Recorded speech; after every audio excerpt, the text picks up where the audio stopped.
Today I will talk about the political system in Ming and the Qing dynasty. Why did the emperors in the two dynasties attempt to centralize the power? The reason is that at the late Imperial China, there shaped social contradiction between the local authority and the imperial power. In order to stable and consolidate the imperialism, emperors took a series of measurements to centralize the power. Specifically, different emperors in the two dynasties measured diversely for the centralization of power. First of all, let me read these historical resources. From now on, when my disaster become emperors, they absolutely shall not establish a prime minister. If there are officials who dare to memorialize requiring such establishment, civil and military officials shall immediately submit accessions. The offender should be put to death by sliding and his whole family executed. The rule that Ming Taizu Zhu Yuanzhang abolished the system of prime minister since Qing dynasty is a centralization of power. From then on, the emperor was a decision maker and a monopoly. Meanwhile, the actual executive organs of the civil government were divided functionally, but no one organ dominated its one-man function. None of the six military personnel, revenue, rent, war, justice, and workers could fully control its respective sphere of competence. The basic reason to abolish the system of a prime minister is the power of prime minister was too large to restrict the emperor's power. At the meantime, local power was concentrated into the central division, administration, supervision, and the military.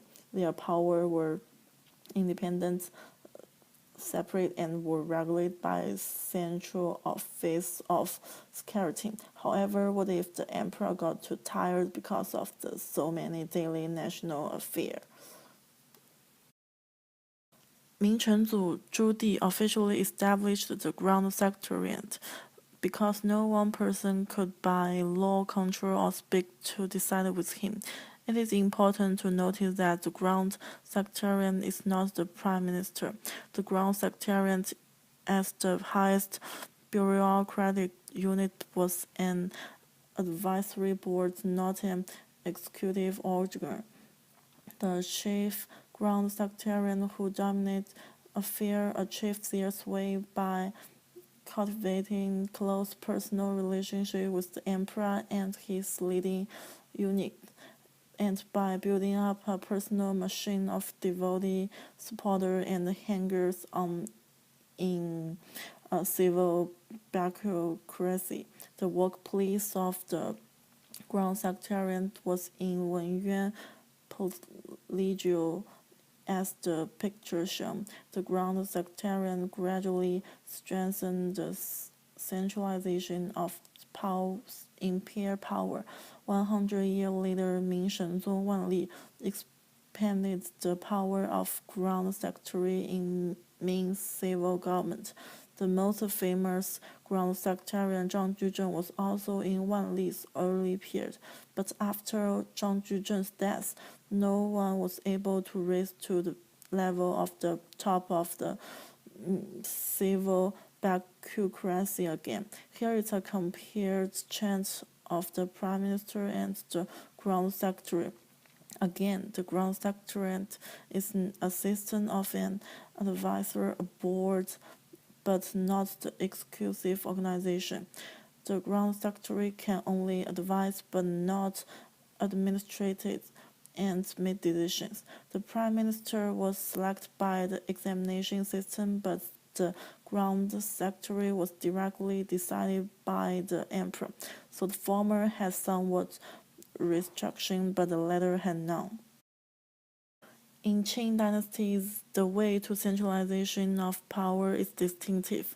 As a Manchu's emperor originally from northeastern China, Qing Shenzhou Kangxi preferred centralizing by tours, such as the western tour to Mountain Wutai.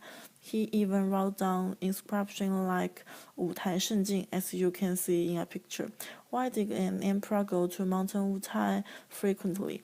Mountain Wutai is the Chinese home of Manjusri, so the tour to Mountain Wutai is a Tibetan Buddhist pilgrimage and inner Chinese tradition.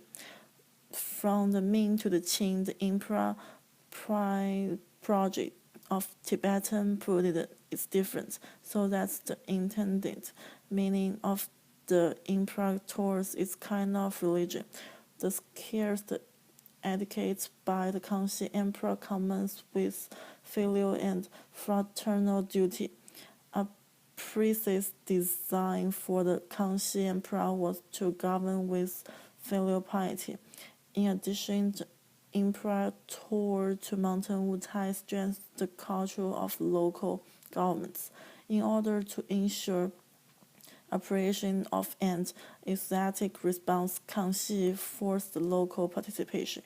When the emperor shows concern for an impoverished local community, students justice local official for extracting provision from the local population and expects the local infrastructure such as waterway and dike works. He showed himself in the role of a benevolent Confucian monarchy to his Han Chinese subjects.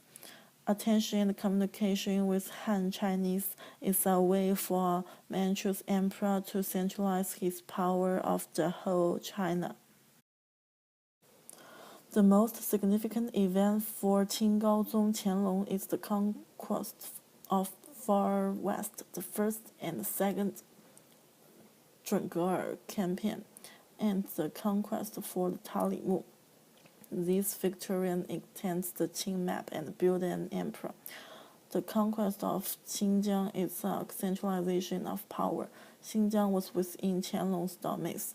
This is a such factorial that not only conveyed the message that the Qing was the most powerful state in the world, but also was inscribed as one of the 10 perfect victories through on a less ground scale. Qianlong and Kangxi had some similarity in aspects. Look at this picture. They are both military dress and their gestures are almost the same.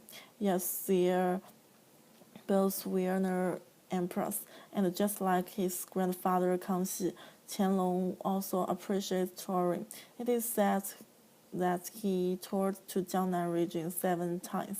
Like my analysis for Kangxi, Qianlong's Sostan is a way to centralize the power. The tension between literary and military value or duty was balanced by the emperor. It should be said the most elements of Qianlong visit to Jiangnan were carefully scrapped. Only occasionally was there the chance or impromptu outing.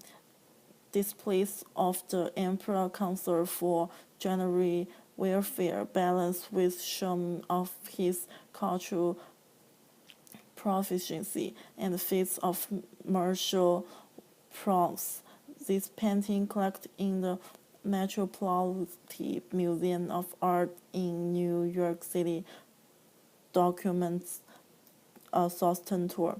At last, I'm proud to say that the painting named Westlake Palace described the beautiful sights in my hometown.